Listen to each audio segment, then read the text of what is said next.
10वीं अध्याय 1 वास्तविक संख्याएं। जय हिंद बच्चों, आज कक्षा 10वीं के इस वीडियो में हम अध्याय 1 वास्तविक संख्याओं के बारे में पढ़ेंगे। जैसा कि हम पढ़ चुके हैं, प्राकृत संख्याएं, पूर्ण संख्याएं तथा पूर्णांक संख्याएं सभी परिमेय संख्याएं होती हैं यदि हम उसका हर एक रखते हैं। जो संख्याएं परिमेय नहीं होती हैं वो अपरिमेय होती हैं, अर्थात हम जो भी संख्या हम जानते हैं वह या तो परिमेय होती है या अपरिमेय होती है। वर्गमूल p प्रकार की संख्याएं अपरिमेय संख्याएं होती हैं यदि p एक अभाज्य संख्या है, जैसे वर्गमूल 2, वर्गमूल 3, वर्गमूल 5 इत्यादि। आज हम इस वीडियो में इसी प्रकार की अपरिमेय संख्याओं को सिद्ध करेंगे कि ये संख्याएं अपरिमेय क्यों होती हैं। आज इस वीडियो में हमारे सीखने के उद्देश्य अर्थात लर्निंग ऑब्जेक्टिव्स हैं। पहला, यूक्लिड विभाजन प्रमेयिका या एल्गोरिथम के संख्याओं के गुणों से संबंधित अनुप्रयोग सीखना।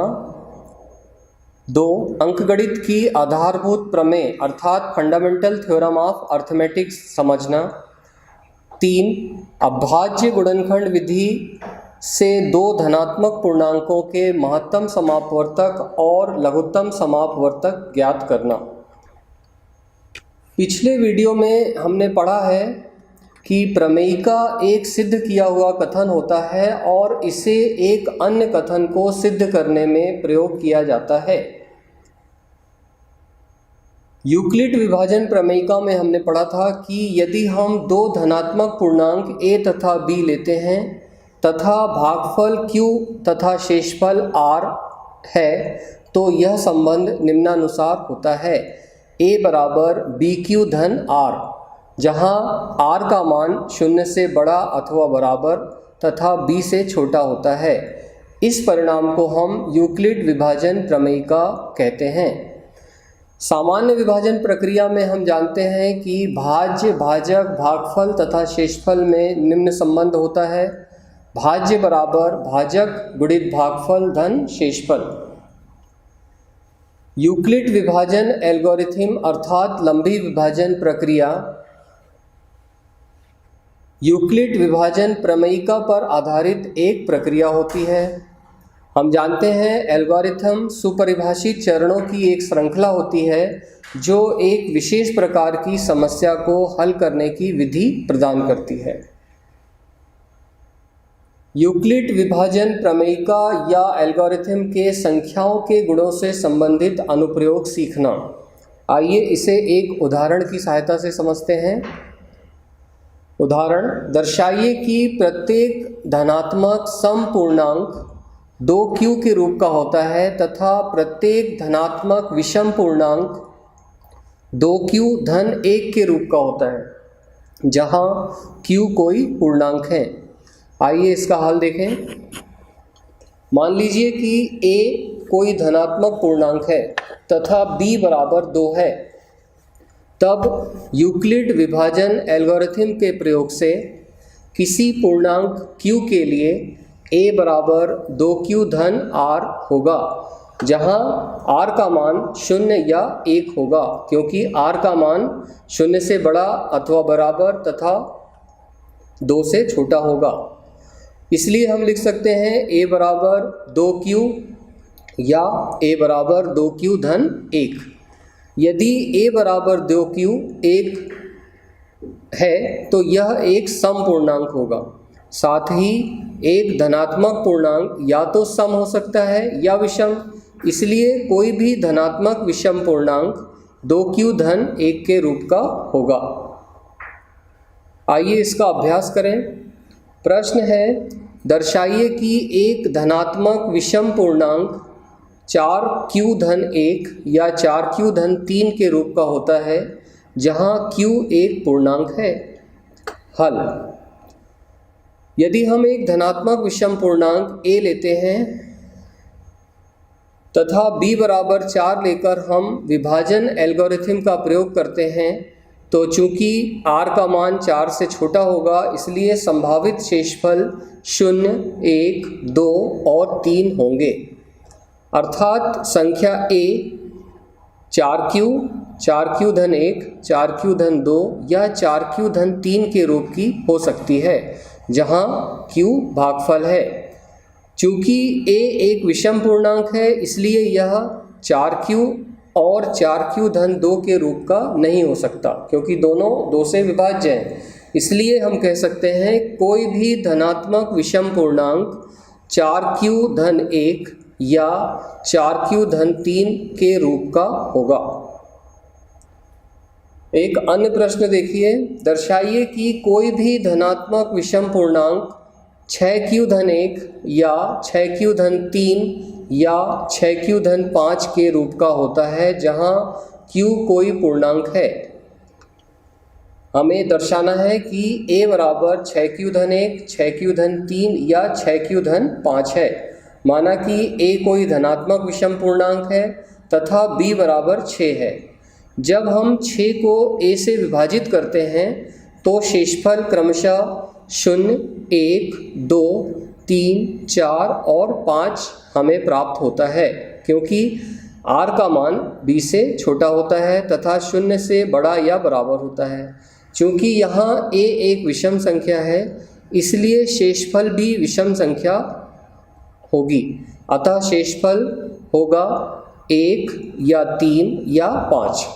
तब यूक्लिड विभाजन एल्गोरिथम के प्रयोग से हम पाते हैं कि a बराबर 6q-1, 6q-3 या 6q-5।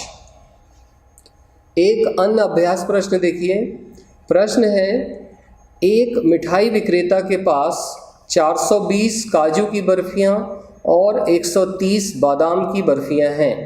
वह इनकी ऐसी ढेरियां बनाना चाहता है कि प्रत्येक ढेरी में बर्फियों की संख्या समान रहे तथा यह ढेरियां बर्फी की परात में न्यूनतम स्थान घेरें। इस कार्य के लिए प्रत्येक ढेरी में कितनी बर्फियां रखी जा सकती हैं? आइए इसका हल देखते हैं। यदि हम 420 तथा 130 का महत्तम समापवर्तक अर्थात HCF ज्ञात करें, तो यह मान प्रत्येक ढेरी में रखी जा सकने वाली बर्फियों की अधिकतम संख्या प्रदर्शित करेगा, जिससे ढेरियों की संख्या न्यूनतम होगी और परात में बर्फियां न्यूनतम स्थान घेरेंगी।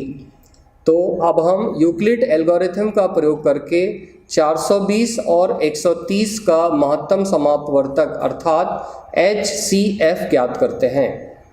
एल्गोरिथम के अनुसार 420 बराबर 130 गुणित 3 धन 30। अगले पद में 130 भाज्य लेकर तथा शेषफल 30 को भाजक लेकर एल्गोरिथम का प्रयोग करने पर हमें प्राप्त होता है 130 बराबर 30 गुणित 4 धन 10। अभी भी शेषफल 10 है अर्थात 0 नहीं है। तो अगले चरण में हम भाजक 30 को भाज्य लेकर तथा शेषफल 10 को भाजक लेकर पुनः एल्गोरिथम का प्रयोग करते हैं, तो हमें प्राप्त होता है 30 बराबर 10 गुणित 3 धन 0। इस चरण में शेषफल 0 प्राप्त हो गया है। अतः हम कह सकते हैं कि 420 और 130 का महत्तम समापवर्तक 10 है। इसलिए प्रत्येक प्रकार की बर्फियों के लिए मिठाई विक्रेता 10-10 की ढेरियां बना सकता है। यही इस प्रश्न का उत्तर होगा। आइए अब देखते हैं अंकगणित की आधारभूत प्रमेय क्या होती है। अंकगणित की आधारभूत प्रमेय के अनुसार प्रत्येक भाज्य संख्या को अभाज्य संख्याओं के एक गुणनफल के रूप में गुणनखंडित किया जा सकता है।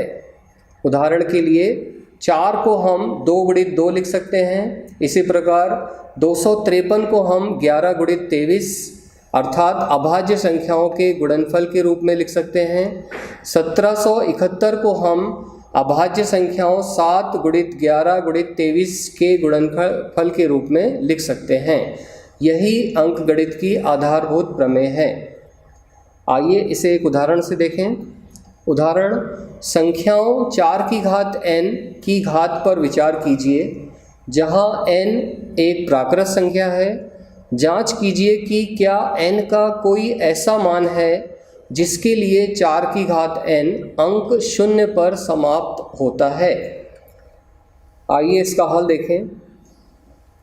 यदि किसी संख्या n के लिए संख्या 4 की घात n 0 पर समाप्त होगी तो वह 5 से अवश्य विभाज्य होगी, अर्थात 4 की घात n के अभाज्य गुणनखंड में अभाज्य संख्या 5 अवश्यतः आनी चाहिए। यह संभव नहीं है क्योंकि 4 की घात n बराबर 2 की घात 2n, अतः 4 की घात n के गुणनखंडन में केवल अभाज्य संख्या 2 ही आ सकती है। अंकगणित की आधारभूत प्रमेय हमें यह निश्चित कराती है कि 4 की घात n के गुणनखंड में 2 के अतिरिक्त और कोई अभाज्य गुणनखंड नहीं है। इसलिए ऐसी कोई संख्या n नहीं है जिसके लिए 4 की घात n अंक 0 पर समाप्त होंगे। आइए एक अन्य अभ्यास प्रश्न देखते हैं। प्रश्न है, जांच कीजिए कि क्या किसी प्राकृत संख्या n के लिए संख्या 6 की घात n अंक 0 पर समाप्त हो सकती है। आइए इसका हल देखते हैं। 6 की घात n का अभाज्य गुणनखंड 2 गुणित 3 की घात n के प्रकार का होगा, जबकि कोई प्राकृत संख्या जो 0 पर समाप्त होती है उसके अभाज्य गुणनखंड 2 गुणित 5 के रूप का होता है। अतः अंकगणित की आधारभूत प्रमेय के आधार पर हम कह सकते हैं कि संख्या 6 की घात n 0 पर समाप्त नहीं होगी। एक अन्य प्रश्न देखिए। प्रश्न है, निम्नलिखित संख्याओं को अभाज्य गुणनखंड के रूप में व्यक्त कीजिए।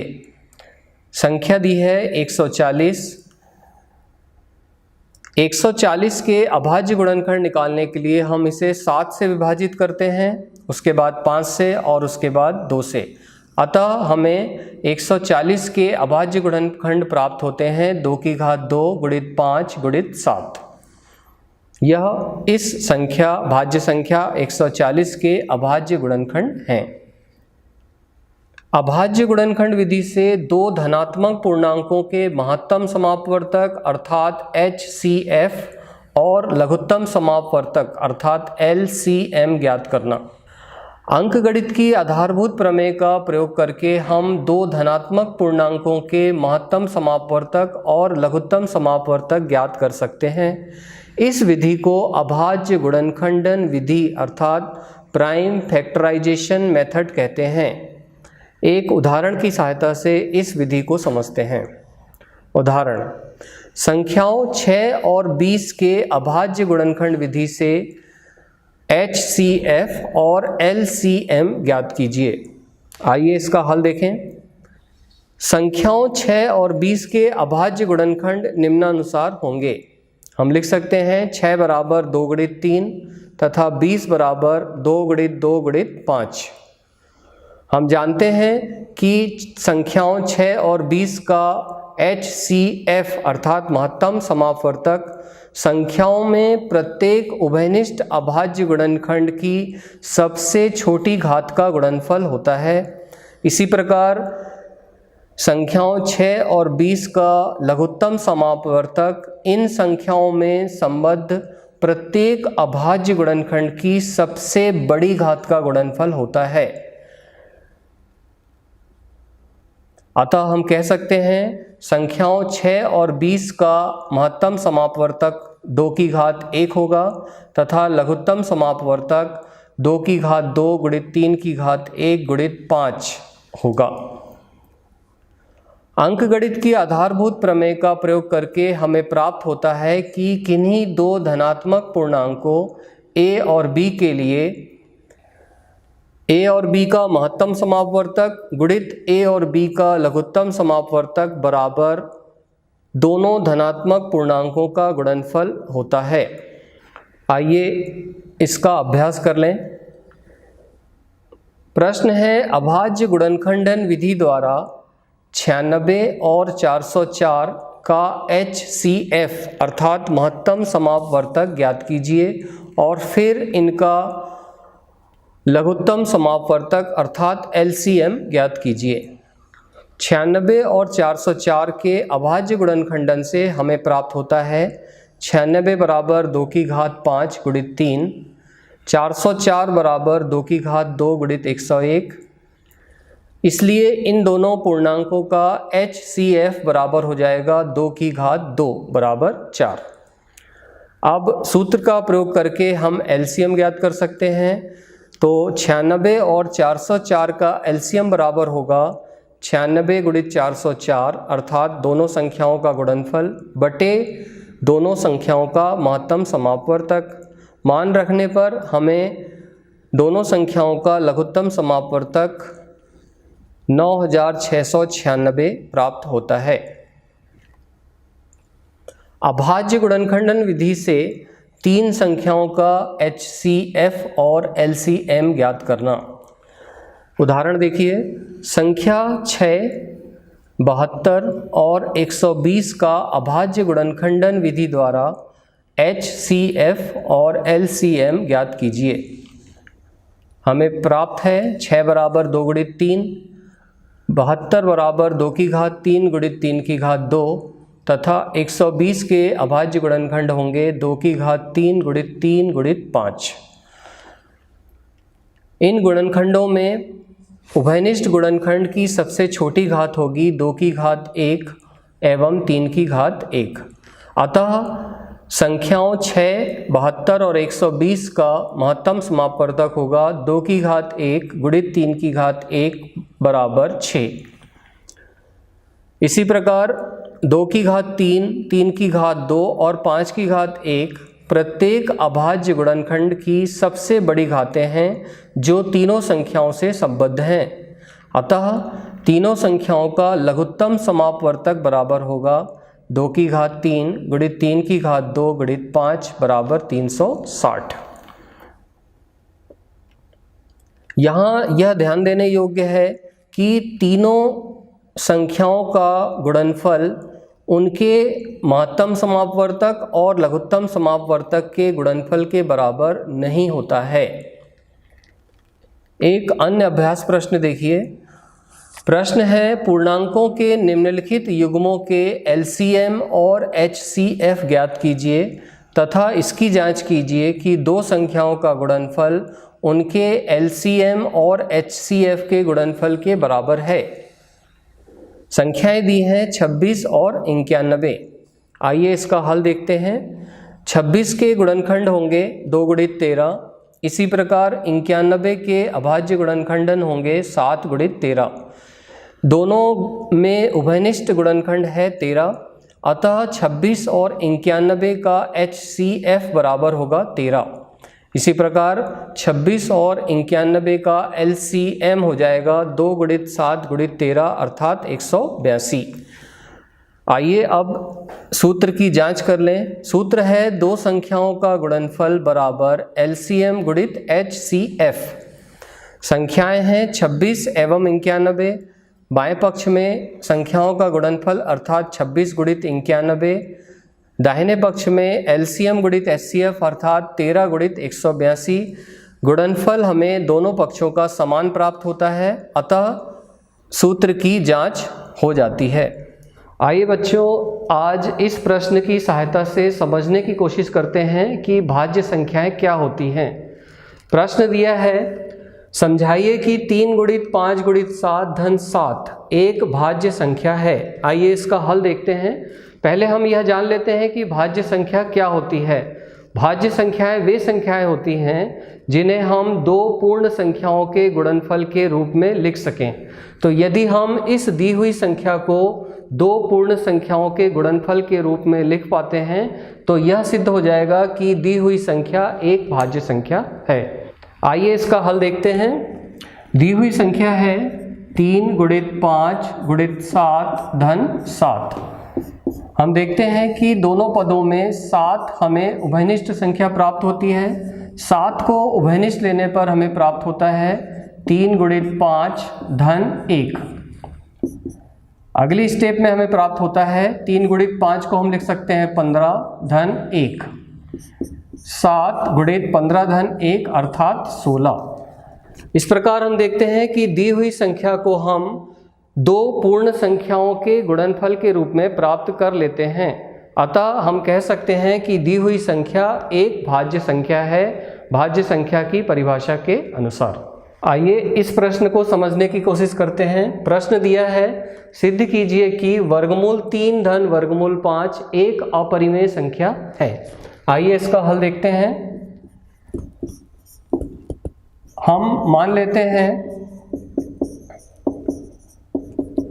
कि दी हुई संख्या वर्गमूल 3 धन वर्गमूल 5 बराबर a। कोई परिमेय संख्या है।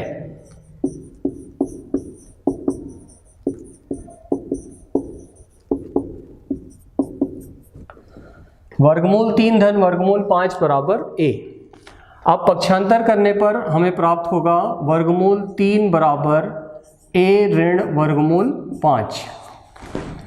अब हम इस समीकरण के दोनों पक्षों का वर्ग कर दें। दोनों पक्षों का वर्ग करने पर वर्गमूल 3 का वर्ग हम जानते हैं, वर्गमूल 3 का वर्ग 3 हो जाएगा। a ऋण वर्गमूल 5 का वर्ग, यदि हम a ऋण वर्गमूल 5 के वर्ग को सूत्र की सहायता से खोलते हैं तो हमें प्राप्त होगा a वर्ग धन 5 ऋण 2a वर्गमूल 5। इस ऋणात्मक संख्या को हम समीकरण के बाएं पक्ष में पक्षांतर कर लें और 3 को दाहिने पक्ष में, तो हमें प्राप्त होगा 2a वर्गमूल 5 बराबर a वर्ग धन 5 ऋण 3। इसे हल करने पर हमें प्राप्त होता है a वर्ग धन 2। बाएं पक्ष से यदि हम 2a को दाहिने तरफ पक्षांतर कर दें तो हमें प्राप्त होगा वर्गमूल 5 बराबर a वर्ग धन 2 बटे 2a। अब इसमें विरोधाभास की स्थिति कैसे बनती है ये देखिए। दाहिने पक्ष में लिखी संख्या a वर्ग धन 2 बटे 2a एक परिमेय संख्या है, जबकि बाएं पक्ष में लिखी संख्या एक अपरिमेय संख्या है। यहाँ हमें प्राप्त होता है एक अपरिमेय संख्या बराबर परिमेय संख्या, जो कि विरोधाभास है। अतः वर्गमूल 3 धन 5 एक अपरिमेय संख्या होगी। आज इस वीडियो में हमने जो पढ़ा, आइए उसकी पुनरावृत्ति कर लें। प्रश्न है, सही विकल्प चुनिए। प्रश्न 1 देखिए, किसी पूर्णांक m के लिए प्रत्येक समपूर्णांक का रूप होता है m, m धन 1, 2m, 2m धन 1। प्रश्न का सही उत्तर होगा C, 2m। प्रश्न 2 देखिए, किसी पूर्णांक q के लिए प्रत्येक विषम पूर्णांक का रूप होता है q, q धन 1, 2q, 2q धन 1। विषम पूर्णांक का रूप 2q धन 1 होगा, अर्थात D 2q धन 1 सही उत्तर होगा। प्रश्न 3 देखिए, n वर्ग ऋण 1 8 से विभाज्य होगा यदि n है एक पूर्णांक संख्या, एक प्राकृत संख्या, एक विषम पूर्णांक, एक समपूर्णांक। C एक विषम पूर्णांक सही उत्तर होगा। चौथा प्रश्न देखिए, यदि 65 और 117 का HCF 65m ऋण 117 के रूप में व्यक्त किया जा सकता है, तब m का मान होगा। 65 और 117 का HCF हम यूक्लिड विभाजन विधि से ज्ञात कर सकते हैं और उसके बाद हम m का मान ज्ञात करेंगे, जो कि 2 प्राप्त होगा। अतः B 2 सही उत्तर होगा।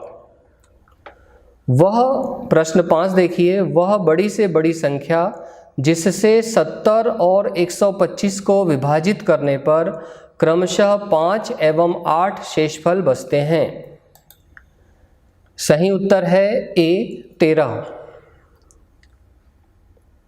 प्रश्न 6 देखिए, वह छोटी से छोटी संख्या जो 1 से 10 की सभी संख्याओं दोनों को सम्मिलित करते हुए से विभाज्य है। दिए गए 4 उत्तरों में सही उत्तर होगा डी अर्थात 2520। एक अन्य पुनरावृत्ति प्रश्न देखिए, रिक्त स्थानों की पूर्ति करें। प्रश्न 1, एक सिद्ध किया हुआ कथन जिसे अन्य कथन को सिद्ध करने के लिए प्रयोग किया जाता है खाली स्थान कहलाता है। सही उत्तर होगा प्रमेयिका। प्रश्न 2 देखिए, संख्याओं में प्रत्येक उभयनिष्ठ गुणनखंडों की सबसे छोटी घात का गुणनफल डैश डैश डैश कहलाता है। हम जानते हैं उभयनिष्ठ अभाज्य गुणनखंड की सबसे छोटी घात का गुणनफल महत्तम समापवर्तक कहलाता है। सही उत्तर महत्तम समापवर्तक होगा।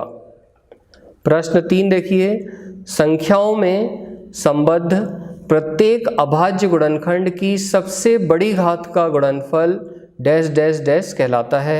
हम जानते हैं कि गुणनखंडों में संबद्ध प्रत्येक अभाज्य गुणनखंड की बड़ी घात का गुणनफल लघुत्तम समापवर्तक अर्थात LCM कहलाता है। प्रश्न 4 देखिए, वर्गमूल p जहां p एक अभाज्य संख्या होती है एक डैश डैश डैश संख्या कहलाती है। यदि p एक अभाज्य संख्या है तो वर्गमूल p एक अपरिमेय संख्या होती है। सही उत्तर अपरिमेय संख्या। प्रश्न 5 देखिए, कोई संख्या p/q जहां p और q परस्पर अभाज्य पूर्णांक हैं तथा q का मान 0 के बराबर नहीं है डैश डैश डैश कहलाती है। हम जानते हैं p/q प्रकार की संख्याएं परिमेय संख्या कहलाती है, अतः सही उत्तर परिमेय संख्या होगा। एक अन्य पुनरावृत्ति प्रश्न देखिए, प्रश्न है 4 एवं 5 का महत्तम समापवर्तक HCF क्या होगा। आइए इसका हल देखते हैं। 4 के गुणनखंड 2 × 2, इसी प्रकार 5 के गुणनखंड 5 × 1, दोनों में उभयनिष्ठ गुणनखंड 1 है, अतः हम कह सकते हैं 4 एवं 5 का महत्तम समापवर्तक 1 होगा। अगला प्रश्न देखिए, 3 और 12 का लघुत्तम समापवर्तक LCM क्या होगा। आइए इसका हल देखते हैं। 3 के अभाज्य गुणनखंड 3 × 1 होंगे, इसी प्रकार 12 के अभाज्य गुणनखंड 2 × 2 × 3 होंगे। LCM की परिभाषा से LCM का मान होगा 2 की घात 2 × 3 की घात 1 अर्थात सही उत्तर होगा 12। प्रश्न 3 देखिए, दो संख्याओं a एवं b के लघुत्तम समापवर्तक और महत्तम समापवर्तक क्रमशः x और y हैं। a, b, x और y में क्या संबंध होगा। हम जानते हैं दो संख्याओं का गुणनफल बराबर उनका महत्तम समापवर्तक गुणित लघुत्तम समापवर्तक होता है, अतः सही उत्तर होगा a × b बराबर x × y। अगला प्रश्न देखिए, भाज्य भाजक भागफल तथा गुणनफल में संबंध लिखिए। हम जानते हैं सही उत्तर होगा भाज्य बराबर भाजक गुणित भागफल धन शेषफल। अंतिम प्रश्न देखिए, परिमेय एवं अपरिमेय संख्याओं का सम्मिलित रूप क्या कहलाता है। दोनों संख्याओं को मिलाने से हमें वास्तविक संख्याओं का समुच्चय प्राप्त होता है, अतः सही उत्तर होगा वास्तविक संख्याओं का समुच्चय। अंत में आइए देखते हैं कि आज इस वीडियो में हमने क्या क्या सीखा। हमने सीखा यूक्लिड विभाजन एल्गोरिथम के संख्याओं के गुणों से संबंधित अनुप्रयोग। दूसरा, हमने अंकगणित की आधारभूत प्रमेय पर आधारित प्रश्न सीखे एवं अभाज्य गुणनखंड विधि से दो धनात्मक पूर्णांकों के महत्तम समापवर्तक और लघुत्तम समापवर्तक ज्ञात करना हमने आज इस वीडियो में सीखा। मुझे विश्वास है कि आज के इस वीडियो में बताई गई अध्ययन सामग्री आपको समझ में आ गई होगी। आपके लिए आज का गृह कार्य है प्रश्नावली 1.1 और 1.2 के शेष प्रश्न। धन्यवाद।